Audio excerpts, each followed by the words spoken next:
Добро вечер, гледате Отворено студио, јас сум Боријан Јовановски. Кампањата е во тек и ако може да се изразам со терминологијата на моите колеги од спортската редакција, нека се наоѓаме некаде пред крајот на првото полувреме или точно некое време каде што би требало да изанализираме што се случува во кампањата и какви пораки тројцата кандидати упатуваат до граѓаните во обид да ги привлечат нивните гласови. Мој гостин на оваа тема е професорот Илјо Трајковски. Добро дојдовте во Отворено студио, професор Трајковски. Добро вечер, благодарам за поканата.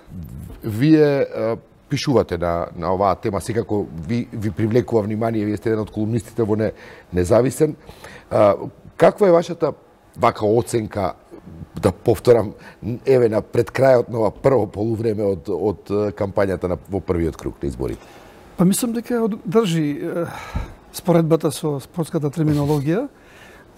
До сега барем се уште не сме виделе офсайд ситуации и позиции, така да мојот впечаток е до сега она што се случува дека се води прилично умерено, прилично, ајде да кажем, цивилизирано, прилично контролирано, особено контрола на емоциите и на однесувањето на публиката.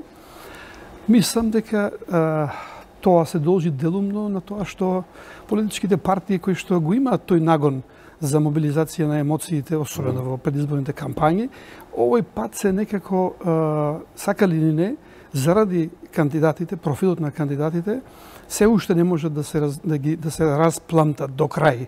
И се надевам дека тоа така ќе додржи до крај, бидејќи тројцата се универзитетски професори, се академски граѓани, владеат со себе си, со своите емоции, владеат со политичката култура и владеат со јавниот настап.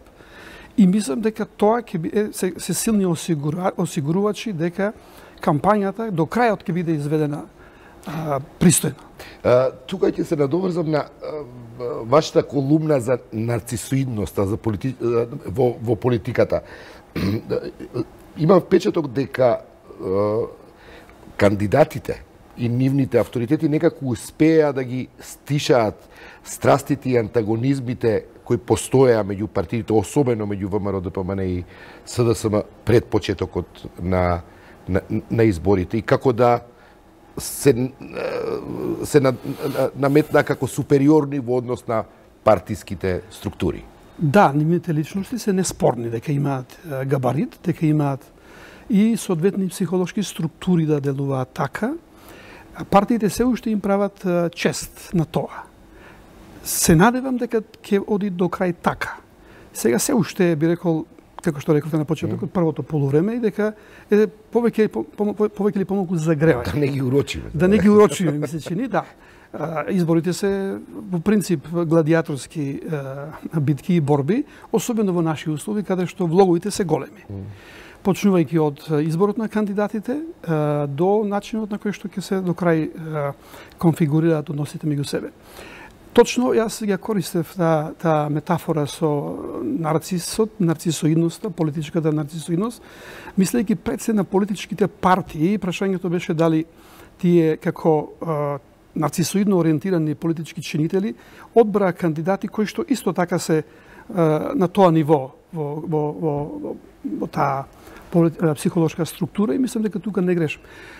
Во последно време во тие анализи што ги правам за моите колумни во Независен, многу внимание посветувам токму на психолошките елементи, социјално-психолошките, колективно-психолошките, затоа што, во предизборен период, нормално политичките партии играат најмногу на емоциите, бидејќи информациите кои што сакаат да ги пласираат до граѓаните, како и во другите ситуации, но овде особено, поминуваат преку тој емоционален филтер кој што ќе им помогне да ги преработат и оние информации кои што се нужно или предпоставено повеќе рационални, повеќе се прашање на сметка што ќе се добие со овој или со оној кандидат ако добие, ако изгуби.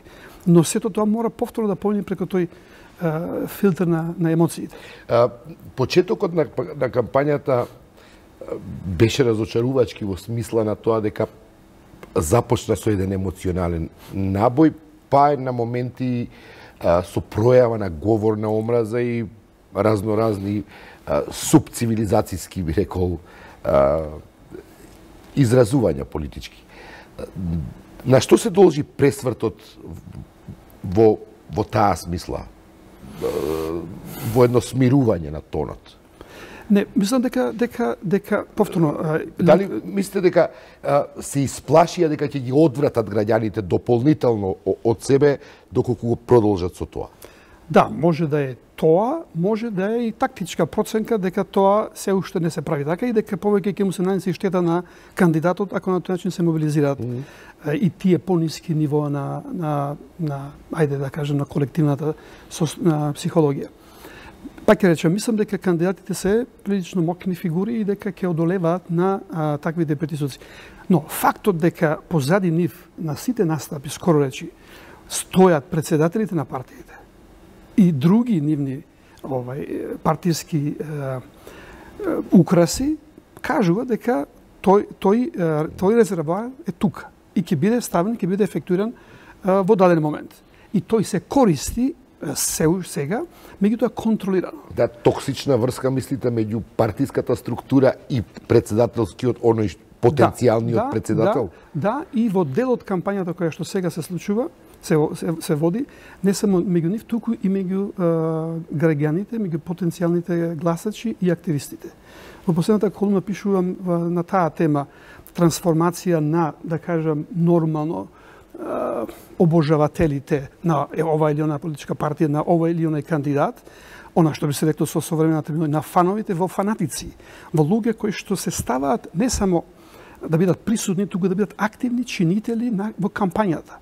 И тоа може да придонесе за инструментализација на тие слоеви на емоциите кои што се присутни како резервоар, кои што партиите во даден момент може да посегнат ако почувствуваат дека тоа име е капиталот кој што треба да го абат. Според она како се одвива кампањата, каква е вашата проценка или прогноза?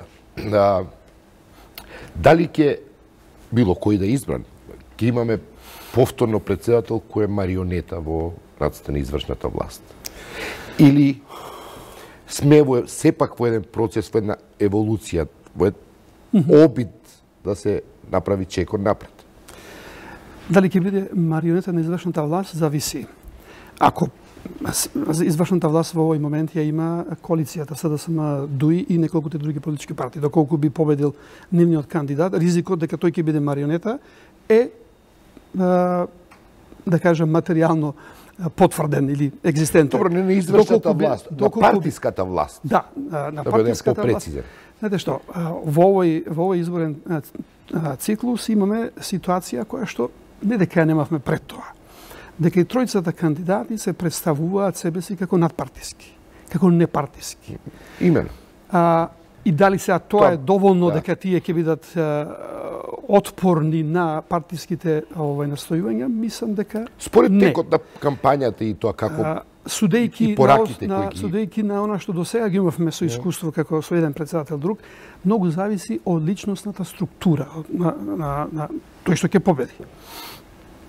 Факт е дека и во едниот и во другиот случај кандидатите се кандидати заради одлуките на политичките партии. Според тоа тие имаат некој долг кон партиите. Дали кај нив би превладал чувството дека се должни на партијата или дека се повеќе должни на државата, на јавноста, на републиката, е прашање кое што ќе зависи од конкретните ситуации. Мислам дека и до сега и едниот и другиот, особено главните тркачи, без намера да ги подценувам шансите на третиот кандидат, се прилично јасно, цврсто врзани со политичките партии кои што ги поддржуваат. Кај кандидатот на ВМРО-ДПМН, кој што исто така се представува како независен, како надпартиски кандидат и има поддршка исто така од 10.000, колку 12.000 граѓани. Има совпаѓање меѓу заложбите, меѓу слоганите кои што се истакнати и заложбите на политичката партија која што го истакна како кандидат. Слично, дури и посилно мислам дека го има исто тоа кај совпаѓање помеѓу кандидатот на СДСМ и на ДУИ. Мислам дека не имаме гаранции дека и академскиот бекграунд и личноста на тројцата кандидати е доволен фактор да кажеме дека тие би биле имуни на партиските стимули кои што ќе им доаѓа да се однесуваат вака или онака како доколку би биле избрани. Дали мислите дека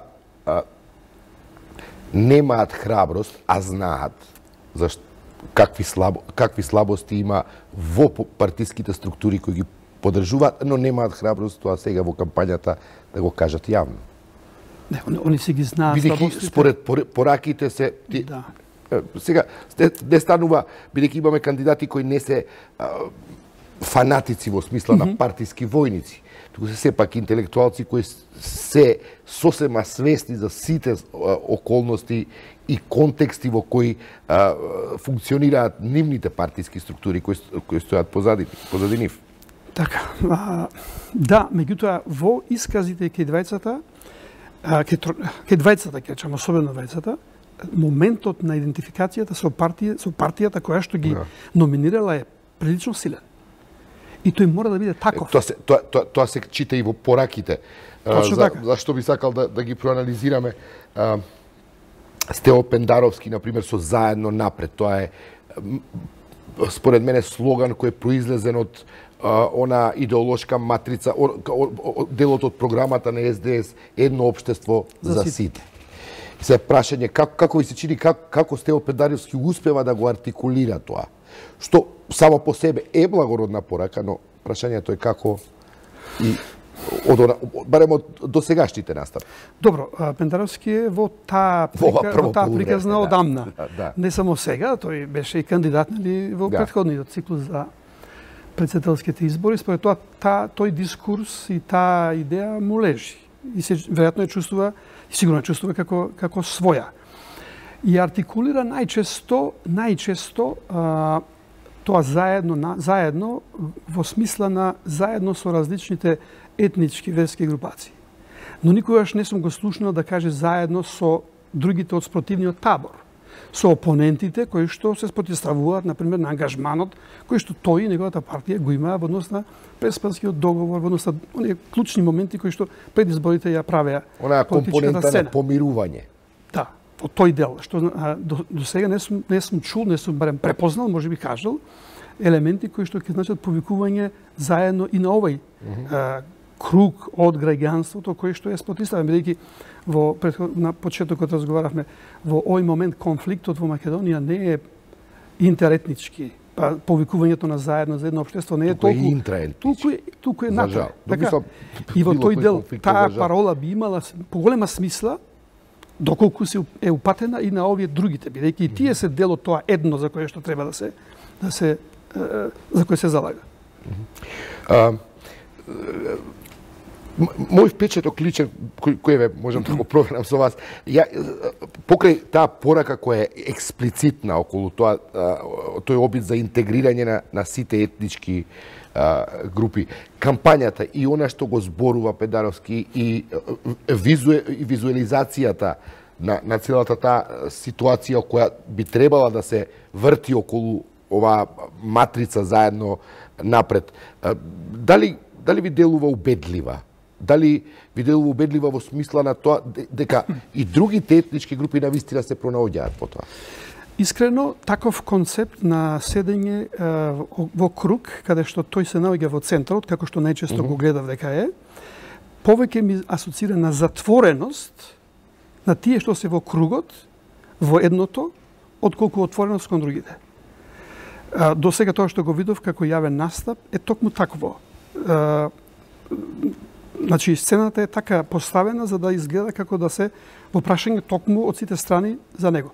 Друго е кога настапува во некоја сала. Меѓутоа, таму каде што неколку пати го гледав е обратно од идејата заедно за сите или заедно за... И тешко во целата сценографија се препознае било каква мултиетничност, барем, не знам, може би... Да, по тој дел надворешно манифестно не го гледаме тоа, иако има во делот спотовите обиди за такво врзување, такви асоциации, точно. Меѓутоа, слоганот како слоган делува помалку или повеќе познато, делува помалку повеќе како да говори од некои времиња кои што упатуваа на некакви заеднички потфати, кохезии, да не речем некакво братство и единство кое што требаше да го манифестираме, да го многу ширим. декларативно за која тешко се гледа содржината. Што е со слоганот на Силјановска и ВМРО ДПМН? Татковината повикува. Како го разбирате вие тоа? Кого повикува татковината? Татковината повикува и Правда за Македонија. И двете Правда за Македонија. пораки се од арсеналот на политичката пропаганда која што треба да ги мобилизира чувствата на колективитет кој што се чувствува загрозен, кој што се чувствува онеправдан, кој што му е одземено нешто. И сега да, во Македонија има голем број на граѓани кои што последните големи политички проекти кои што ги донесе власта, а и самото дури доаѓање на нејзино на власт го чувствуваат како неправда кон себе си. И точно е дека многу решенија кои што беа направени се проблематични од аспект на правдата. Многу од нив се проблематични од аспект на законот, на правото. Така да е создадена клима за такви чувства, за такви сентименти кај граѓанството и веројатно стратезите на политичката кампања, на пиарот од таа партија проценили дека тие емоции ќе бидат резерварот од кој што ќе може да црпат доволно енергија. ВМРО ДПМН во основа игра силно на емоциите на македонскиот народ, на идејата за етничкиот народ, исто така врзано со други елементи по таа основа. Како професор по социологија, социополитички, нели е малку опасна пораката татковината повикува? Повикува против кого? Предавниците дома, со тенденција да дополнително го зголеми тој јас во интраетничкиот конфликт? Добро, или татковината повикува за борба да. Против оние кои не онеправда Америка, Европско, против кого? Да, има тука простор за дилема. Да направам компарација лично, може сосема субјективно да е, со тоа сакам да се оградам, но на прв пат кога ја чув ми асоцираше на, ако не се лажам, она хрватската за дом спремни. Па добро, јас наликува на тоа, дефинитивно, да не забравиме, сепак зад професорката Силјановска Даркова стои ВМРО ДПМН. Така? Тоа има таков ризик така да биде протолкувано, иако не би рекол како ризик за предизвикување на меѓуетнички резерви, затоа што татковината е татковина на сите кои што ја чувствуваат како таква, кои што се родени тука, кои што имаат идентитет со државата, со татковината.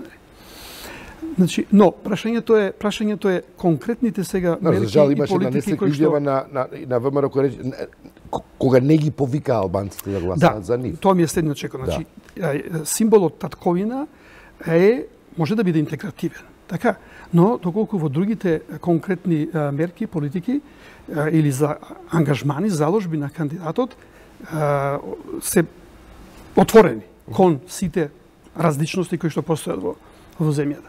Да, кандидатката прави сериозни напори да го аргументира својата, да речем, етничка поливалентност во однос на своето потекло, во однос на своите побратими, ако се сеќавате, во неколку искази дека има навистина сигурно искуство и персонални релации со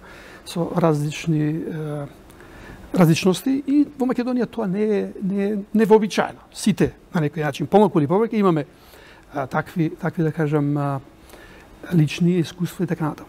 Но мислам дека во таа комбинација таа парола носи такви ризици и дека е како што овој концепт заедно напред е затворен во делот на заедно со кого и овој дел го затвора со асоциациите, со мерките и ставовите, например, кон Законот за јазици, кон Песуанскиот договор, кон некои други политики кои што беа превземени, кои што се аргументирани со правни докази, правни аргументи, дека одбиваат дел од граѓанството, бидејќи кај дел од граѓанството кој што е засегнат по таа линија, особено кај етничките албанци, не важат правните аргументи. Како што во Македонија за многумина други правните аргументи не важат, не држат. И тука настојувањето само со правна аргументација да се издейства привлекување во однос на правдата за Македонија и за татковината, мислам дека има ограничени ефекти. Во таа смисла, правда за Македонија, јас повеќе ја доживувам како порака која упатена надвор. Кон тие што не о неправдали, затоа професорката вика, постојано потенцира, еве и денеска видов, дека ќе се обиде на други дипломатски да ги убеди во правните аргументи и дека меѓународната политика мора да свати дека мора да се базира на правото. Така. Сето е прашање колку е тоа обид за мобилизација на гласачи да им се допадне или е навистина стратегија, и прашање е како тоа исто така се чита во меѓународната заедница како порака од Македонија. Знаете што, за конкретните избори и резултатите од изборите не е битно како странците ги читаат пораките. Мислам, многу е важно како тие ќе ги прочитат после тоа и како ќе се однесува идниот председател кон тие прашања. На изборите гласат нашите граѓани. Тоа се зборуваме за стратешки партнери, за Македонија е веќе во НАТО и имаме тоа се станува стратешки партнери, тоа веќе не е странство, туку е во фамилијата. Да, но факт е дека доживувањето кај дел од граѓанството е дека постигнатите договори през па со Бугарија се помалку или повеќе притиснати од надвор. Не велам од надвор од меѓународната заедница, туку од надвор од смисла надвор од Грција, надвор од Бугарија, надвор од друга некоја земја. Значи има еден став кај граѓанството дека некој друг ни ја скројува, ни ја скроил капата таква каква што е да ја носиме. И во тој дел и правно гледано аргументацијата на професорката Силјанска е дека ќе настојува на меѓународно ниво, како што и позицијата би дала на председател, да го тоа прашање реотвори. Можно ли е? Објективно. Па не сум правник, не сум меѓународно право. Во констелациите на реал политиката. Дали ќе успе, не можам да нема гаранции, но дека може да се обиди и би се обидувала, тоа сигурно.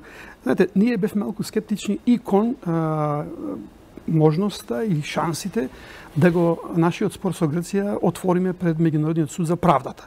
Во еден момент една екипа се одважи и покрај големите отпори и се доби, така.